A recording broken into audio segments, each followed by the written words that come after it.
कांग्रेस के दिग्गज नेता और 4 बार यूपी उत्तराखंड के मुख्यमंत्री रहे दिवंगत नारायण दत्त तिवारी के बेटे रोहित शेखर की दिल्ली में हुई संदिग्ध मौत के मामले में अब नया मोड़ आ गया है। इस केस में फरियादी रही रोहित की मां उज्ज्वला तिवारी का निधन हो गया है। आश्चर्यजनक बात यह है कि उज्ज्वला तिवारी की मौत की जानकारी लंबे समय तक कोर्ट को नहीं दी गई। वहीं इस केस में आरोपी बनाई गई रोहित की पत्नी अपूर्वा शुक्ला, जो कि पेशे से एडवोकेट है, वह इन दिनों इंदौर में हाई कोर्ट में प्रैक्टिस कर रही है। इस केस में अपूर्वा की तरफ से पैरवी कर रहे एडवोकेट यशवर्धन ओझा से एक्सपोज टुडे ने बात की और केस के संबंध में जानकारी ली। देखिए विशेष रिपोर्ट।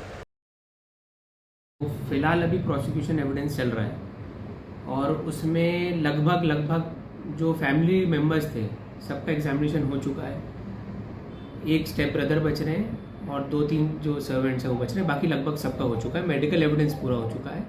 इसके बाद जो मेजर बचेगा वो पुलिस कर्मी और जो बाकी पब्लिक विटनेसेस हैं वो बच रहे हैं। इसमें एक पॉइंट आ रहा है कि एप्लीकेंट जो है उज्ज्वला तिवारी, उनकी मौत हो चुकी है, क्या सच्चाई है इसमें? बिल्कुल, ये पिछली तारीख पे ही हमें मालूम पड़ा है। हालांकि उनकी डेथ 3-4 महीने पहले ही हो गई थी। वो डिफैक्टो कंप्लेनेंट है इस केस की, मृतक की मदर है वो, उनकी डेथ हो चुकी है।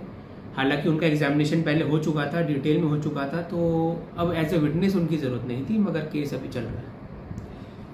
उनकी मौत होने के बाद में ऐसा बताया गया कि कोर्ट को इन्फॉर्म नहीं किया गया था, कोर्ट तक ये बात नहीं पहुंची थी, उनका डेथ सर्टिफिकेट वगैरह है, क्या सही है? देखिए, ये बात कह रहा कि कोर्ट को नहीं इन्फॉर्म किया, ये गलत रहेगा, मगर ये जरूर है कि टाइमली इन्फॉर्म नहीं किया गया था, क्योंकि उसी दौरान बहुत सारी कोर्ट की डेट्स लगी जिसमें दूसरे विटनेसेस का एग्जामिनेशन चल रहा था। उसके बाद जब वो विटनेस ख़त्म हुए और दूसरे जो भी नए विटनेस चालू होने हैं, उससे पहले वो एक डेथ सर्टिफिकेट उनके काउंसिल लेके आए, उनके लॉयर लेके आए। तब हमें इन्फॉर्मेशन पहली बार मिली कि de facto complainant Ujjwala Tiwari की है, अब वो हमारे बीच नहीं है। इसमें जो अपूर्वा शुक्ला है, जिसको आरोपी बताया गया है, वो खुद एक लॉयर है, तो खुद वो संघर्ष कर रही है, तो उनकी क्या स्थिति है, क्या स्टेटस है फिलहाल में उनका?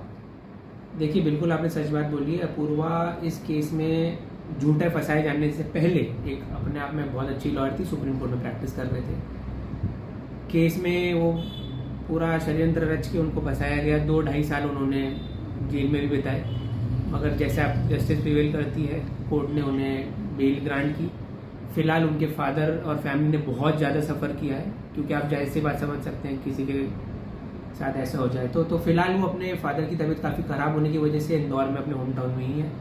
अपने फादर का ध्यान भी रख रही मेडिकली, और उनकी जो प्रैक्टिस है थोड़ा बहुत उसे भी संभाल रही है। हालांकि शी इज़ वेरी स्ट्रॉन्ग और उन्होंने बीइंग अ लॉयर हरसेल्फ काफ़ी हमें केस में हेल्प किया है और अभी भी कर रही है।